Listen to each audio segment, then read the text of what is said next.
Assalamualaikum warahmatullahi wabarakatuh.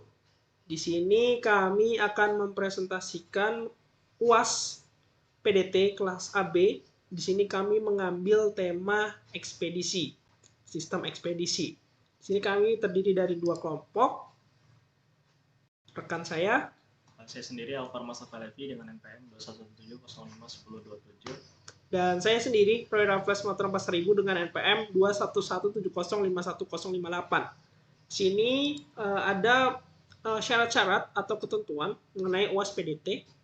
Yang pertama itu masing-masing kelompok itu merancang desain database bertema pekan bebas dengan syarat dia memiliki 15 relasi. Lalu buat insert, into, update, delete, view data dengan prosesnya itu menerapkan master slave. Kemudian di sini buat query 15 tabel di mana minimal 10 tabel itu terhubung. Kemudian proses merancang desain database, proses insert, into, update, delete, view data dengan master slave itu direkam dan dipublish di YouTube, dan ini adalah proses tahapannya. Dan membuat laporan akhir sebagai nilai tambah. Oke, di sini pertama kami ingin menjelaskan bahwa di sini kami menggunakan LAN kabel untuk mengoneksikan dua komputer yang dijadikan sebagai master dan slave, di mana laptop yang sekarang ini adalah master dan laptop slave-nya itu kami di sini menggunakan laptop yang terremote dengan TeamViewer. Jadi laptop yang tampil sekarang ini adalah laptop slave. Oke, untuk konfigurasi yang pertama itu harus dipastikan bahwa di sini sistem security di Windows Defender Firewall itu harus di-off-kan. Ini adalah salah satu tahapan konfigurasi laptop master yang akan saya jelaskan. Untuk slave ini dijelaskan oleh rekan saya, yaitu Alvar. Oke, ini pastikan sudah mati. Jika sudah mati, kita sekarang ke Network and Internet. Kita ke Network and Sharing Center, lalu kita ke Change Adapter Setting. Lalu di sini, karena kami menggunakan Ethernet, kabelan, untuk menghubungkan laptopnya, di sini kami setting dulu IP-nya, di mana di sini laptop master memiliki IP address 192.168.1.1, lalu subname mask-nya default 255.255.255.0, terus default gateway-nya adalah laptop slave, yaitu 192.168.1.2. Itu adalah langkah pertama untuk konfigurasi master. Selanjutnya, untuk di SAMPP database-nya, kita pertama lakukan config di Apache, lalu kita ke ini Apache SAMPP conf. Lalu di sini itu harus ada yang dirubah, yaitu di sini dirubah require all granted. Oke, jika sudah di save, lalu kita lakukan config di MySQL-nya ke file my ini. Di sini sangat penting, harus diperhatikan. Nah, ini adalah konfigurasi di mana database di laptop ini akan menjadi master, di mana konfigurasinya itu adalah log strip bin, mysql strip bin, terus server ID sama dengan 1. Ini menandakan dia master. Lalu ada inop flash log add trs commit sama dengan 1, dan synchron bin log sama dengan 1. Ini adalah tahapan dalam melakukan konfigurasi laptop master. Untuk laptop slave akan dijelaskan oleh rekan saya. Oke, selanjutnya di sini saya akan menjelaskan untuk laptop slave. Itu kita buka control panel dulu untuk ngecek apakah firewall-nya udah mati atau belum. Di Windows Firewall, terus tinggal setting, dan di sini udah mati. Kalau misalkan belum mati, tinggal di turn off aja. Terus balik lagi ke kontrol, masih di control panel, di network share center, lalu di adapter setting, lalu di property, di protokol IP4 itu kita klik property. Nah, ini untuk settingan dari IP slave ya, itu 1.2. Lalu untuk default gateway, subnet mask-nya itu bawaan. Lalu untuk default gateway-nya itu diarahkan ke laptop dari master. Kalau udah, tinggal di save aja, terus di close. Kita close lagi. Lalu untuk di SAM ya, itu di SAM master ya. Oh ya, nah di SEM-nya itu di bagian sini dia baca, terus scroll ke bawah, cari yang SEM phpMyAdmin, lalu di bagian sini kita ubah jadi all granted. Kalau ada di save, setelah itu di config my ini. Untuk settingan dari slave ya cuma seperti ini aja, cuma nanti ada settingan tambahan di CMD ketika akses MariaDB untuk slave-nya. Setelah itu di save lalu di restart kalau misalkan sebelumnya belum dibuat. Lalu untuk testing kita coba dari slave ke master. Oke, kita ping 192.168.1 enter. Oke, untuk di dari slave ke masternya bisa kita close saja. Lalu untuk yang masternya sekali kita coba. Ini command prompt. Kita coba ping 92.1.2 enter. Oke, dia connect. Lalu kita coba untuk cek database si slave nya dari sini. Kita akses saja. Itu caranya adalah kita ketikin IP-nya dulu, baru phpMyAdmin. Nah, ini untuk slave-nya. Dan untuk database di laptop slave. Ini kita cek juga benar atau enggak. Oke. Nah, ini untuk database di slave-nya, untuk laptop slave-nya. Lalu, nah ini untuk yang kita akses dari laptop master-nya, sama. Nah, lalu untuk yang dari slave ke master, itu cara akses sama. Kita ketikin IP-nya, nah IP-nya itu adalah 1.1. Kita akses, nah ini untuk database dari masternya. Kalau kita cek di sini juga, localhost. Kita dari sini aja. Oke, nah ini untuk database masternya. Sama. Oke. Baik, di sini saya akan melakukan konfigurasi di laptop master. Oke, di sini kita buka aja command prompt-nya. Oke, saya fullkan. Oke, pertama kita masuk ke C dulu. Habis itu kita masuk ke SAMDB, MySQL, lalu kita masuk ke bin. Oke, kita sekarang udah posisinya di bin. Kita mau buka MariaDB-nya. Itu MySQL spasi stripo root ini. Nah, kita sudah berhasil masuk ke MariaDB-nya.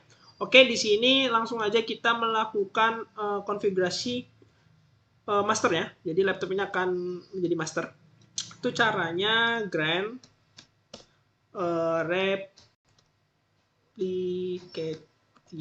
replication slave on.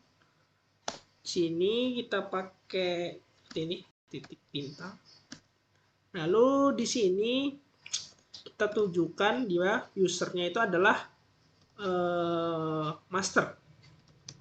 Oke, habis itu kita kasih dia untuk ke alamat IP laptop slave yang sudah dibuat oleh Avar tadi, yaitu 192.168.1.2. Ini adalah IP dari laptop slave. Lalu di sini kita tambahkan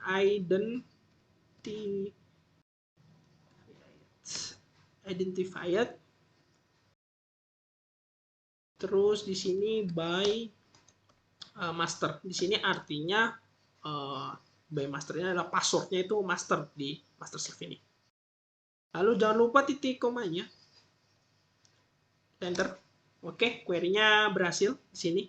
Setelah itu kita lakukan flush privilege seperti ini. Jadi artinya kita nge-flush biar nggak ada master slave yang sedang berjalan. Kita enter aja.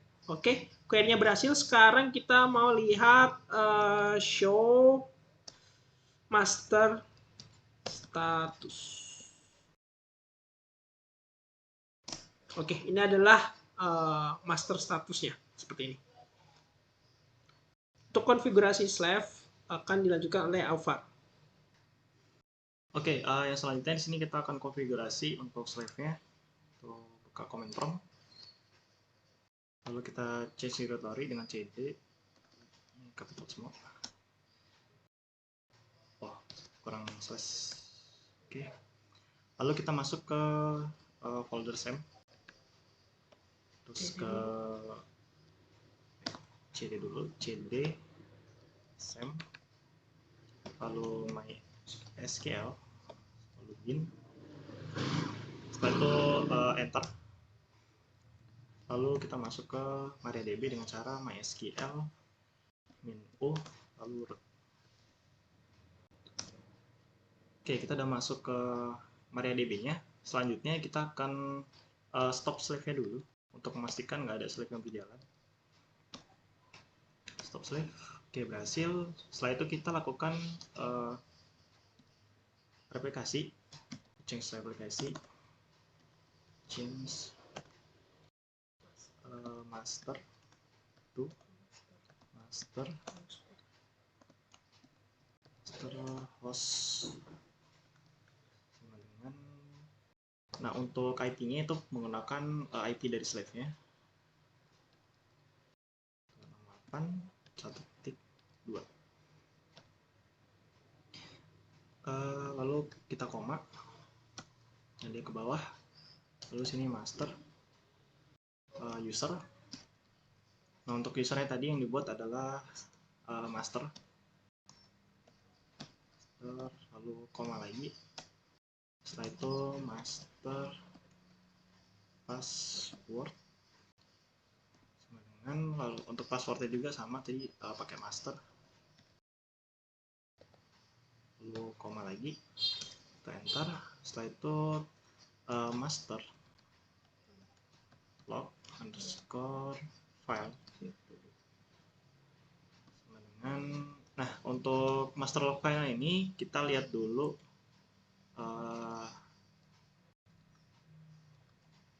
nah di sini untuk log filenya itu adalah MySQL stripbin titik 05 kali lalu 2. Kita ketikkan MySQL stripbin titik dulu 2, 3, 4, 5 lalu 2. Setelah itu petik lagi terus koma. Selanjutnya adalah master log post, itu dilihat juga di konfigurasinya tadi yaitu 2719. Lalu setelah itu titik koma, enter. Nah kalau udah kita coba untuk start slave-nya.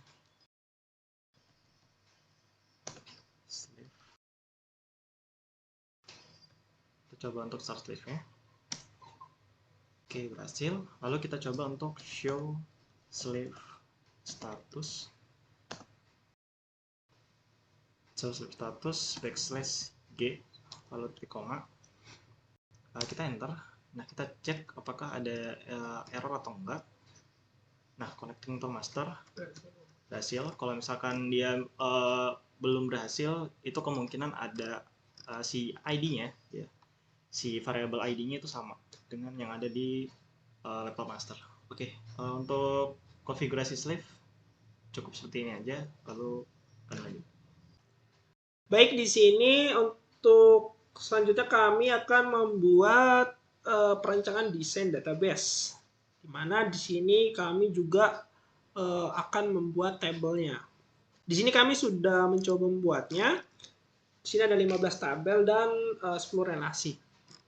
Di sini mungkin akan saya jelaskan. Pertama di sini ada tabel customer, di mana di sini ada ID dari customer, terus nama customernya, alamat, lalu nomor handphonenya, dan di sini customer ID itu menjadi primary key. Untuk tipe datanya, di sini customer ID itu integer, customer name itu varchar dengan panjangnya 255, lalu address varchar juga panjang 255, terus phone number ini kami menggunakan varchar dengan alasan biar nanti bisa nomor handphone Indonesia itu 08 terusnya. Kalau integer dia nolnya nggak kebaca. Sini panjangnya 15 saja kami buat. Lalu di sini not null itu biar fieldnya itu harus diisi, nggak boleh kosong. Oke, tabel yang kedua, di sini ada tabel order, di mana ini ada ID orderannya, tipe datanya integer, not null. Lalu ada ID customer, tentunya nanti bakal akan dilakukan relasi di setelah pembuatan tabel. Itu dia integer, not null juga. Lalu di sini ada tanggal ordernya, di sini tipe datanya date. Kemudian ada total pendapatan dari order ini, total amount-nya itu di sini kami menggunakan desimal 10,2 lalu not null juga. Dan di sini untuk tabel order itu primary key-nya adalah order ID. Selanjutnya di sini ada create table product. Di sini membuat tabel produk. Di sini ada product ID si produknya, tipe datanya integer, lalu not null juga nggak boleh kosong. Lalu ada nama produk dengan tipe data varchar panjangnya 255. Lalu ada price harga menggunakan desimal sama kayak tadi total amount. Lalu di sini primary key-nya adalah product ID. Selanjutnya di sini membuat create table order item. Di mana di sini ada ID order itemnya, tipe datanya integer, order ID integer, product ID integer. Nanti ini akan dilakukan relasi. Lalu di sini ada quantity, tipe datanya integer, not null, lalu subtotalnya desimal. Untuk sini primary key-nya adalah order item ID. Selanjutnya ada table shipment. Jadi di sini ada ID dari shipment-nya. Lalu di sini ada ID order, tipe datanya integer. Lalu ada shipment date, waktu pengiriman ya. Lalu sini menggunakan tipe data date tentunya. Jadi sini ada shipping address dengan tipe data varchar 255. Di sini untuk PK-nya atau primary key-nya itu kami jadikan itu shipment ID-nya. Kemudian di sini ada table warehouse di mana tempat nampung paketnya. Jadi di sini ada ID si warehouse untuk nanti itu digunakan di relasi stok ini. Jadi dan ini juga dijadikan sebagai primary key di table warehouse. Tipe datanya integer, not null. Lalu di sini ada nama dari warehouse-nya dengan tipenya varchar, panjangnya 255. Lalu ada location-nya. Kemudian tabelnya ada tabel stock. Di sini saya membuat tabel stock di mana di sini ada ID dari ID stoknya. Tipe data integer, not null. Lalu di sini ada warehouse dengan tipe data integer, not null. Lalu di sini ada ID product, ambil tadi dari tabel product, nanti direlasikan. Lalu di sini ada quantity. Lalu di sini primary key-nya itu adalah stock ID. Oke, selanjutnya di sini ada create table employee. Jadi karyawannya. Jadi ada ID karyawan, nama karyawan. Kalau tadi ID tipe datanya integer, not null, nggak boleh kosong. Lalu kalau employee name itu varchar, panjangnya 255. Lalu ada position jabatannya, itu varchar di sini. Lalu di sini ada kapan dia mulai bekerja, itu menggunakan date. Lalu di sini primary key-nya adalah ID dari employee-nya. Kemudian di sini kami membuat table order status, di mana di sini status ID nanti akan dijadikan primary key, tipe data integer, not null, lalu statusnya atau apa, sini menggunakan tipe data varchar. Oke, selanjutnya tabel berikutnya itu ada table order status history, jadi history dari pengorderannya. Sini ada ID history, di mana history ID-nya nanti dijadikan primary key di tabel order status history. Lalu ada order ID tipe data integer, status ID tipe data integer, dan change date tipe datanya date, karena ini perubahan datanya sesuai dengan historinya. Kemudian di sini ada table payment. Jadi di sini ada ID dari pembayarannya tipe data integer dan ini dijadikan sebagai primary key. Lalu ada order ID ngambil dari table order.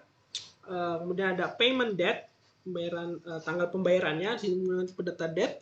Lalu amount, desimal menggunakan desimal tipe datanya. Selanjutnya ada invoice, ini seperti kwitansi atau struk itu. Jadi sini ada ID invoice-nya, tipe datanya integer, dan ini dijadikan primary key. Lalu di sini ada ID order atau order ID, tipe datanya integer, not null juga. Lalu sini invoice date-nya, lalu amount-nya. Kemudian di sini ada table route, rutenya. Jadi di sini rute yang akan ditempuh nanti masuk data-datanya ke dalam table route ya. Jadi di sini ada ID route, tipe datanya integer dan not null. Lalu sini ada origin. Origin ini tempat dia ini ya, apa? Asalnya. Lalu nanti ada destination-nya kemana, tujuan akhirnya. Jadi origin ini awal dia berangkat, destination tempat dia terakhir berhenti. Ini tipe datanya sama, varchar dengan panjangnya 255 juga sama. Kemudian ada distance, ini jaraknya berapa jauh, menggunakan tipe data desimal. Di sini untuk primary key itu adalah route ID. Kemudian di sini ada create table shipment route. Jadi ini selama perjalanannya. Di sini ada shipment route ID. Ini integer, sama kayak shipment ID. Lalu route ID juga integer, ngambil data dari di atasnya tadi. Lalu sini primary key-nya adalah shipment route ID-nya. Kemudian untuk tabel yang terakhir yang 15 itu ada table tracking. Jadi di sini track ini nanti ada yang melacak udah sampai di mana sih paket kita nge-track paket. Di sini ada ID tracking-nya, shipment ID-nya, lalu status ID-nya, itu tipe datanya sama integer dan not null. Lalu sini ada status date, sini menggunakan date, lalu route ID-nya menggunakan integer, dan tracking ID itu dijadikan primary key. Oke, setelah dibuat 15 tabel, di sini saya akan membuat 10 relasi, di mana tadi sudah dibuat variabel-variabelnya itu di dalam tabelnya. Di sini yang pertama ada relasi di tabel order,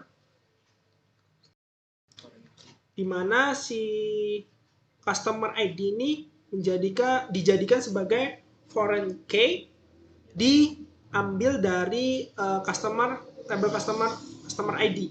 Dia akan melakukan relasi, customer ID ini akan melakukan relasi dengan customer ID di customer. Selanjutnya relasi yang kedua itu ada order ID yang diambil dari tabel order item. Itu dia dengan nge-reference order ID yang ada di tabel order. Selanjutnya di sini relasi yang ketiga itu ngambil tabel shipment, di mana order ID-nya itu dijadikan foreign key yang diambil dari tabel order dengan field order ID. Selanjutnya relasi yang keempat itu ngambil tabel dari tabel stock, di mana warehouse-nya itu dijadikan sebagai foreign key dengan mereferensikan tabel warehouse, yaitu warehouse ID. Selanjutnya relasi yang kelima, sini ngambil tabel dari order status history, di mana order ID-nya itu dijadikan foreign key dengan mereferensikan tabel order, itu order ID-nya. Relasi yang keenam itu mengambil dari tabel payment, di mana order ID-nya itu dijadikan sebagai foreign key dengan mereferensikan order ID. Untuk relasi yang ketujuh itu dari tabel invoice, di mana order ID-nya itu dijadikan foreign key dengan mereferensikan order ID. Selanjutnya relasi yang ke-8 itu ada shipment route. Jadi di sini shipment ID-nya itu jadikan foreign key dengan mereferensikan shipment ID yang ada di tabel shipment. Kemudian relasi yang ke-9 itu ngambil table tracking di mana shipment ID-nya itu dijadikan foreign key dengan mereferensikan shipment ID yang ada di shipment. Kemudian relasi yang ke-10 itu mengambil data tracking, table tracking, di mana route ID yang ada di situ itu dijadikan foreign key dengan mereferensikan route ID yang ada di route. Mungkin ini untuk pembuatan table dan relasi, dan ini kita kopikan saja. Lalu di sini kami menggunakan DB Designer untuk melakukan desain, dan sekaligus di sini bisa dilakukan ekspor sebagai SQL. Oke, kita di sini kita ekspor aja. Kita import. Kita tunggu sampai selesai. Oke, sudah. Dan di sini sudah terbentuk desainnya dengan 15 tabel dan 10 relasi. Jadi seperti ini untuk desainnya. Mungkin sudah rapi sih, tidak perlu dirapikan. Jadi dengan relasi-relasi yang ada seperti ini 1, 2, 3, 4, 5, 6, 7, 8, 9, 10. Oke, setelah ini mungkin saya jauh-jauhkan deh.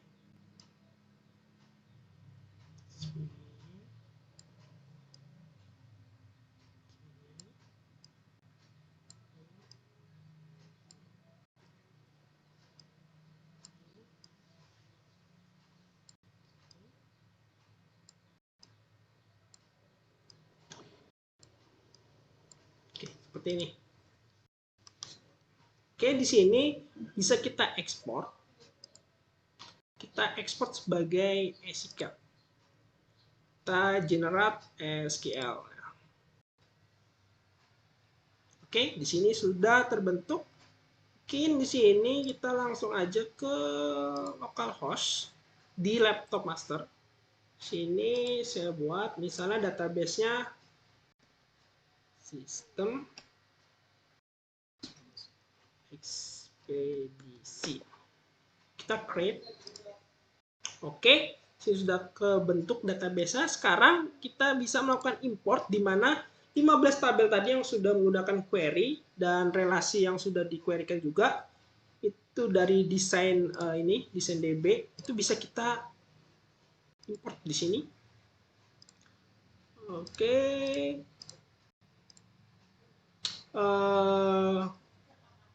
Sini bisa kita import. Oke, di sini sudah terbentuk 15 tabel dan relasi-relasi yang ada. Misalnya kita lihat desainer. Nah, seperti ini. Ini acak-acakan kalau di sini, tapi kalau di sini dia rapih. Untuk pembuatan tabelnya mungkin seperti itu. Oke, selanjutnya setelah create table, di sini kami akan melakukan insert table. Nah, untuk insert table-nya sudah kami buat. Di sini kita langsung copy aja.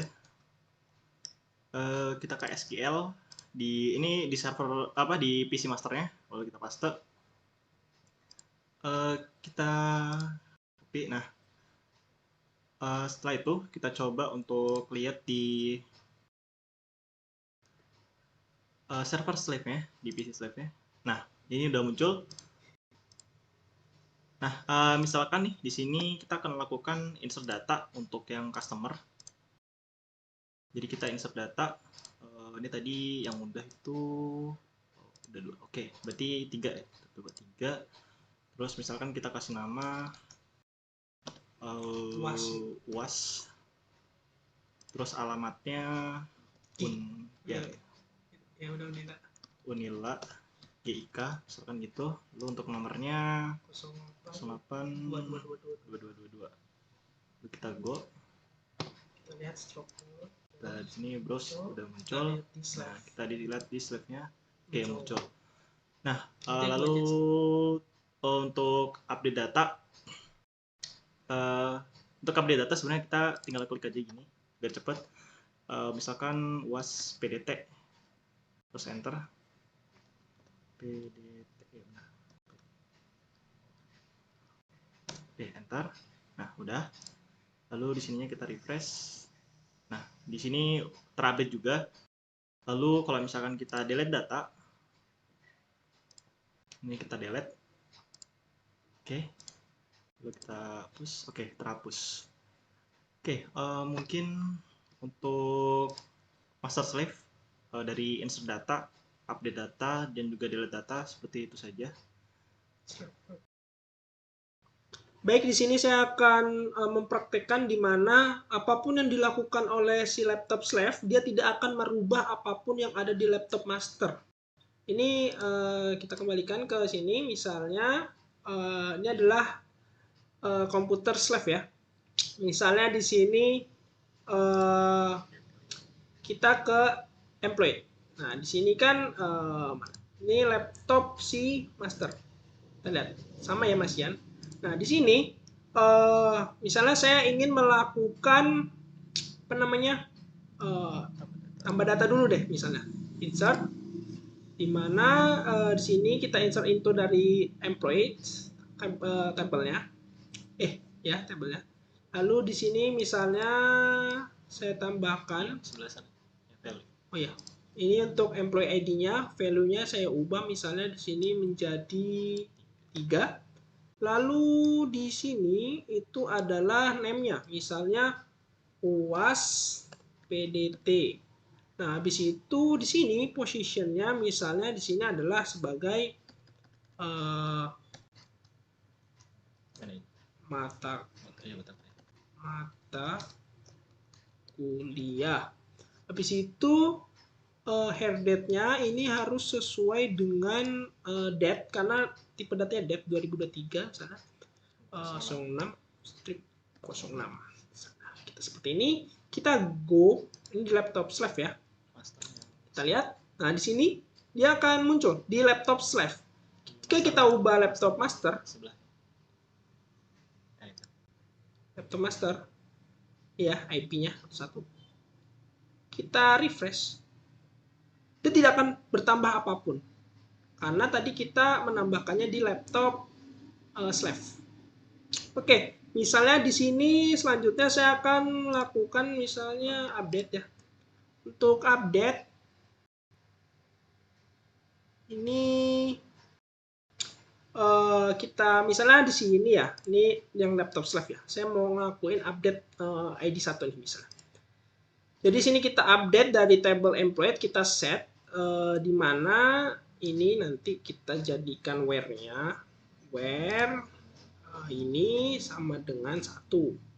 Lalu di sini karena ini primary key dia tidak bisa, kita ubahnya itu hanya nama aja. Tadi kan di sini cuma Roy R ya. Misalnya di sini nama lengkap saya Roy Raffles. Titik P. Nah, untuk position segala macamnya nggak usah deh. Kita ngupdate nama aja. Oke, kita go kan saja. Oke, kita lihat. Nah, di sini dia sudah berubah. Jadi dari Roy ini belum saya refresh ya. Kalau kita refresh ini kan laptop slave ini. Kalau di refresh dia akan berubah. Ini laptop slave karena lokal. Kalau ini laptop master. Kan ini berubah nih Roy Raffles bukan Roy R lagi. Oke. Selanjutnya setelah edit itu ada delete. Untuk delete itu sini kita delete from table employee. Kita lihat ini where employee ID ya. Bisa di copy ya. Ketik aja deh. Nah ini ada employee ID sama dengan 3. Ini yang mau saya hapus itu yang UAS PDT ya. Kita go aja. Di sini localhost say, do you really execute delete formula-nya? Kita okekan saja. Kita lihat dan terhapus ya. Itu kalau kita refresh. Ini slave ya, laptop slave. Nah, terhapus. Kalau di sini memang nggak ada dari tadi di laptop master ya. Dia nggak bisa ngubah apapun di master. Tapi yang dilakukan oleh master akan terbackup di slave. Oke, selanjutnya di sini setelah melakukan insert into update delete, sini kami akan membuat view data. Oke, untuk di sini kita lakukan di laptop master. Master kan ini? Oke, di sini ya. Ya, bisa. Oke, kita ke SQL. Jadi di sini kita buat create view route. Kita ambil route nama ininya route view. Kita aliaskan as select route titik route ID, route titik origin, route titik destination, route titik distance. Kita enter aja from route where route destination itu sama dengan Bandung. Oke, kita go kan saja. Oke, di sini terbentuk ya view-nya. Kita lihat. Nah, ini route view. Muncul ya. Dari route ID, origin Bandar Lampung, destination-nya Bandung, distance-nya segini jaraknya. Kita lihat di laptop Slav ya, ini IP-nya. Nah, di sini muncul ya. Nih, view-nya, ini table-nya. Ini view-nya muncul. Di yang dilakukan di laptop master akan terbackup di Slav. Kita lihat aja di tim viewer-nya untuk memastikan saja. Nah, ini ya sudah terbuat tadi ya. Nah, ini. Oke, mungkin itu dari kami. Kiranya video ini dapat menyelesaikan UAS PDT yang diberikan oleh Bapak Aristoteles. Kami mohon maaf bila ada kesalahan kata. Kami pamit undur diri. Mohon maaf bila ada kesalahan kata. Wassalamualaikum warahmatullahi wabarakatuh.